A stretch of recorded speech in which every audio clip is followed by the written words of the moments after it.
இன்னைக்கு திமுக தலைவர் ஓரணியில் தமிழகம், ஓரணியில் தமிழகம் வீடு விடா போறார், ரோடு ஷோ போறார். ஏன் போறார் அப்படின்னு சொன்னா இன்னைக்கு அவர்களுக்கு தோல்வி பயம் வந்துவிட்டது.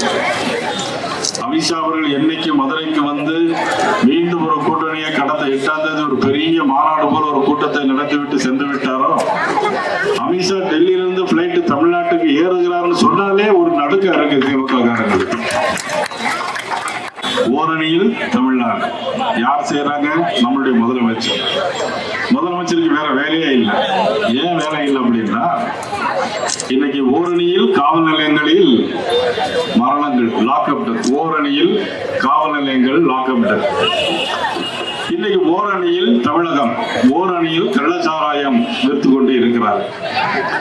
கள்ளச்சாராயம் குடிச்சிட்டு செத்து போனா அதுக்கு 10 லட்சம் ரூபாய். ஆனா சாதாரணமா ஒரு ஆக்சிடென்ட் அதுல இறந்து போனா 3 லட்சம் ரூபாய். இப்ப தமிழ்நாட்டு மக்கள் எல்லாரும் என்ன தெரியுமா நினைக்கிறாங்க? ஓ, கள்ளச்சாராயம் குடிச்சு செத்து போனா பரவாயில்லையா அப்படிங்கிற மாதிரி ஒரு சூழ்நிலை வந்திருக்கு இன்னைக்கு. அந்த அளவுக்கு இந்த ஆட்சியினுடைய ஒரு பெரிய ஒரு அவலமான ஒரு சூழ்நிலை.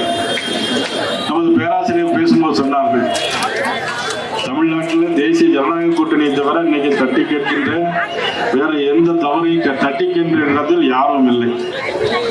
திராவிட முன்னேற்ற கழகத்தோடு யார் கூட்டணியில் இருக்கிறார்கள்? மதிப்புக்குரிய விடுதலை சிறுத்தை கட்சியுடைய தலைவர் இருக்கிறார்.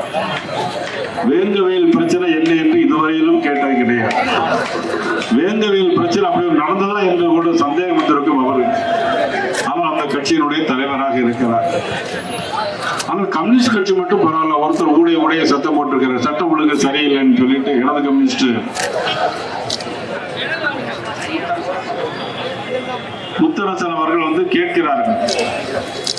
அவர்களுக்கு எந்த பாராட்டுகளை நான் தெரிவித்துக் கொள்கிறேன். ஏன்னா ஒரு கூட்டணியில் இருந்து கொண்டு தவறு நடக்கும் போது தட்டி கேட்கிறார் என்று சொன்னால் அது ஒரு நல்ல விஷயமாகத்தான் இருக்கு. அதே நேரத்தில் காங்கிரஸ் கட்சி என்ற ஒரு கட்சி தமிழ்நாட்டில் இருக்கிறதா இல்லை என்று யாருக்குமே தெரியாது. ஏன்னு கேட்டீங்கன்னா எந்த விஷயத்தையும் அவர்கள் கையில் எடுக்கிறதில்லை. காவல் நிலைய மரணங்களாக இருந்தாலும் சரி, கள்ளச்சாராய பிரச்சனைகளாக இருந்தாலும் சரி, எந்த பிரச்சனையாக இருந்தாலும் சரி, அவர்களுக்கு என்ன நடப்பது என்றே அவர்களுக்கு தெரியவில்லை. கேட்டால் கூட்டணியில் இருக்கிறார்கள். டயா பூஸ்டர் சுகருடைய ரிமோட் கண்ட்ரோல் இனி உங்க கையில. அனைத்து மருந்து கடைகளிலும் கிடைக்கும். செய்திகளை உடனுக்குடன் தெரிந்து கொள்ள கீழ்கண்ட கேபிள் மற்றும் டிடிஎச் நெட்வொர்க்குகளில் எம்நாடு செய்தி தொலைக்காட்சியை காணுங்கள். பாதகம் செய்பவரை கண்டால் நாம் பயம் கொள்ளலாகாது பாப்பா. மோதி மிதித்து விடு பாப்பா, அவர் முகத்தில் உமிழ்ந்து விடு பாப்பா. அண்மை செய்திகளை உடனுக்குடன் தெரிந்து கொள்ள இணைந்திருங்கள் எம்நாடு தொலைக்காட்சியுடன்.